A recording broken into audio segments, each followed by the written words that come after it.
देखिए सुगबुगाहट तेज है, लखनऊ का भी नाम बदला जा सकता है। दूसरी चीज ये कि अब ओपी राजभर के बेटे ने भी एक पत्र लिख दिया है मुख्यमंत्री योगी आदित्यनाथ को कि भाई गाजीपुर का नाम विश्वामित्र कर दिया जाए। मनीष जी, भारतीय जनता पार्टी की केंद्र में सरकार चलते हुए लगभग 9 साल से अधिक का समय हो चुका है। भारतीय जनता पार्टी के पास अपने काम को बताने के लिए हमने क्या काम किया, कितना विकास किया, कितनी किसानों की आय बढ़ी, कितने रोजगार मिले, ऐसा कुछ भी भारतीय जनता पार्टी के पास बताने के लिए नहीं है।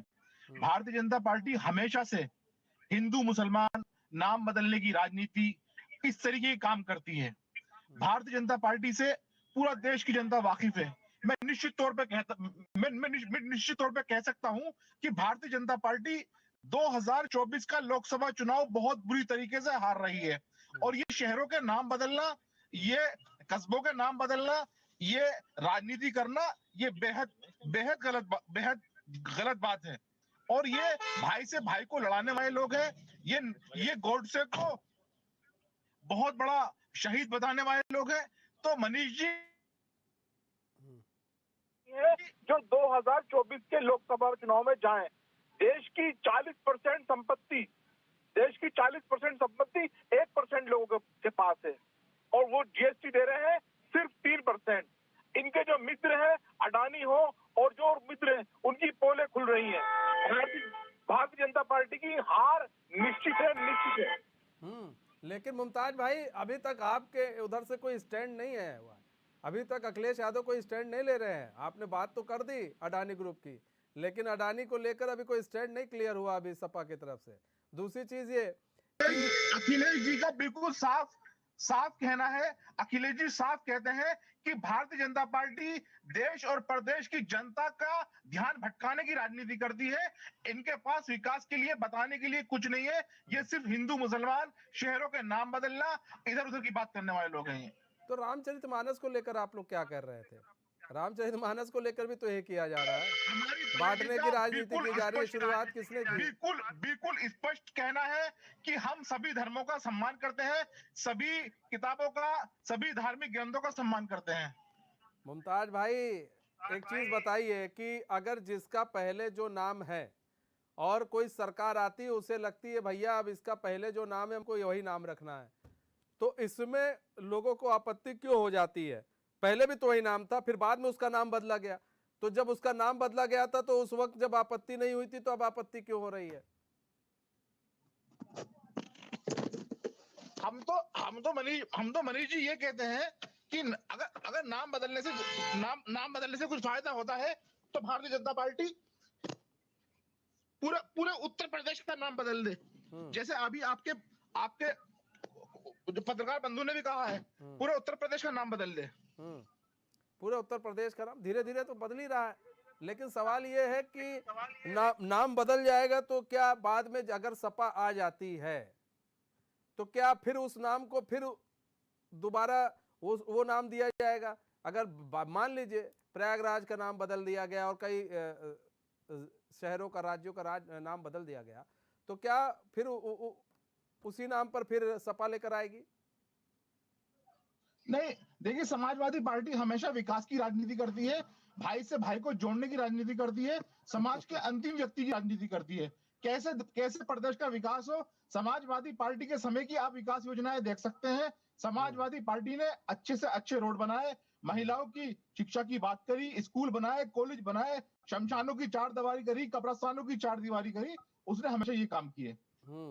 राशिद, मुमताज भाई को लगता है किताब पकड़ा दी गई है और उसमें से एक चैप्टर दे दिया गया है कि ये चैप्टर पढ़ लो और इसके अलावा कुछ बोलना मत तुम लोग।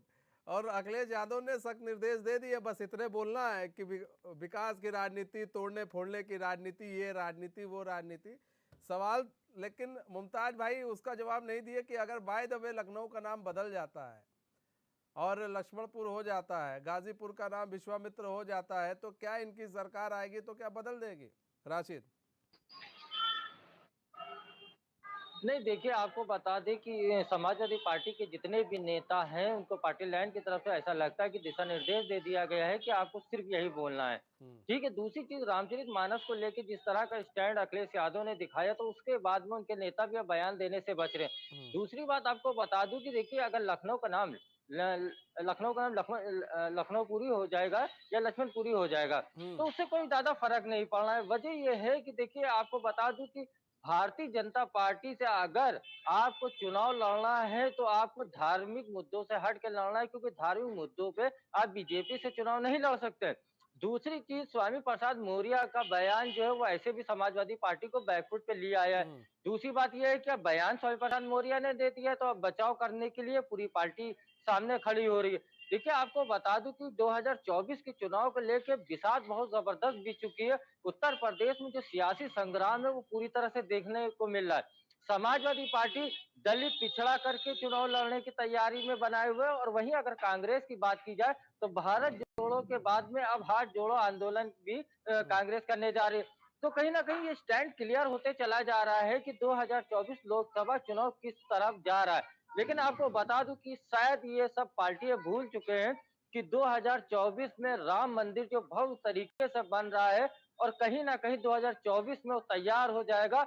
देखिएगा, सारे मुद्दे गौड़ हो जाएंगे और कहीं ना कहीं एक बार फिर राम के नाम पे बीजेपी देखिएगा किस तरह से चुनाव लड़ेगी, ये आपको खुद देखने को मिलेगा। वहीं अखिलेश यादव लगातार इस चीज को दूर करने के लिए कि राम मंदिर बनने के बाद में इस तरह के मुद्दे सामने आएंगे, तो क्यों ना दलित है, पिछड़ा है, ओबीसी है, कहीं इसको बांटा जाए, इसलिए रामचरितमानस को ये लाया गया। तो कहीं ना कहीं देखिए, 2024 को लेकर सभी पार्टी अपनी अपनी बिसात बिछा रही है। लेकिन आपको बता दें, रामचरितमानस पे जो बयान दिया स्वामी प्रसाद मौर्य ने, तो उस बयान को अखिलेश यादव को नुकसान होना है, उससे फायदा नहीं होना है। देखिए, आपको बता दूं कि परिवहन विभाग की बसों का किराया बढ़ गया। महंगाई की बात करते हैं, महंगाई बढ़ रही है, बेरोजगारी बढ़ रही है, लेकिन क्या समाजवादी पार्टी के नेता सड़कों पे उतरे? नहीं उतरे, ट्विटर ट्विटर कर रहे हैं, घर पे बैठे हैं। जब मीडिया का कोई आदमी चला जाता है तो उससे उसकी जाति पूछने लगते हैं, कहीं ना कहीं हम्म। आक्रामक हो जाते हैं, इस तरह के बयान दे रहे हैं। देखिए, चुनाव लड़ने के लिए भारतीय जनता पार्टी से मुकाबला करने के लिए आपको सड़क से लेकर सदन तक आना पड़ेगा। कार्यालय से बैठ के काम नहीं चलेगा, ना ही ट्विटर पे काम चलेगा, क्योंकि भारतीय जनता पार्टी जो है धर्म के जो पीछे उस पर बहुत अच्छा मैच खेलती है। और आप देखिएगा कि स्वामी प्रसाद की जो बयान है, कहीं ना कहीं समाजवादी पार्टी को बैकफुट पे और ज्यादा ले आएंगे। तो कहीं ना कहीं 24 की जो रणनीति है वो साफ मनीष देखने को मिल रही है जी। अच्छा, मुमताज पठान जी, आप लोग सोच रहे थे कि जो स्वामी प्रसाद मौर्य हैं, उनका जो बयान है उसको लेकर हम सियासत कर लेंगे। देखिए, बहुत बड़ी बात कही राशिद ने कि 2024 का चुनाव और ऊपर से रामलल्ला की मूर्ति और मंदिर बनकर तैयार, उसके बाद तो भाई जाहिर सी बात है बीजेपी राजनीति करेगी करेगी, वो करेगी, उसमें कोई दो राय नहीं है। लेकिन सवाल ये है कि रामचरितमानस की आपने बात उठा दी, उधर राम की बात उठ गई, तो भाई राम से जुड़ा रामचरितमानस है, और अगर उस पर आप सवाल उठा रहे हैं तो फिर कैसे हिंदू वोट को आप लोग साधेंगे? सवाल तो ये है। या फिर आप सिर्फ एक धर्म विशेष को लेकर चले कि हमको बस इसी का मिल जाए वोट काफी है?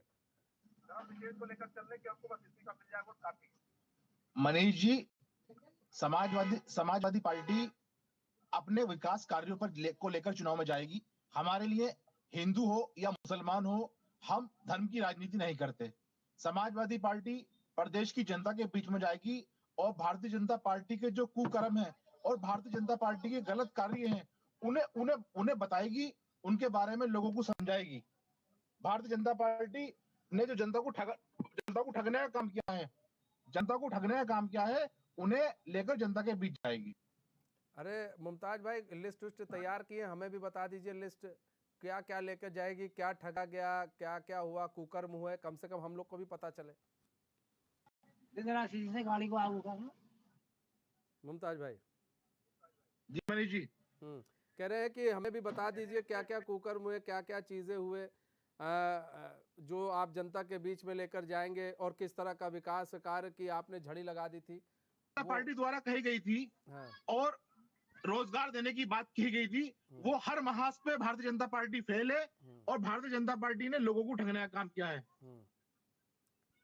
उधर तो भारतीय जनता पार्टी कह रही है भैया रोजगार तो हम दे ही रहे हैं, युवाओं को रोजगार मिल रहा है, यूपी के अंदर इन्वेस्टर सबमिट हो रहा है, कितने पैसे निवेशक आ रहे हैं, अब बताइए, वो तो ये कहेगी।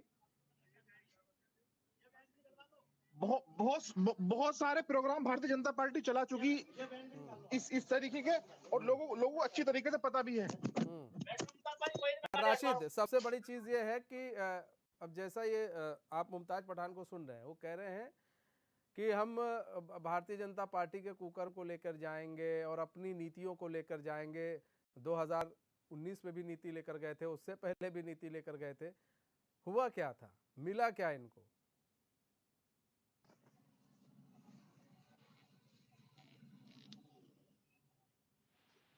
राशिद, आपकी आवाज हमें नहीं आ रही। लेके जाएंगे, हाँ। कब लेके जाएंगे?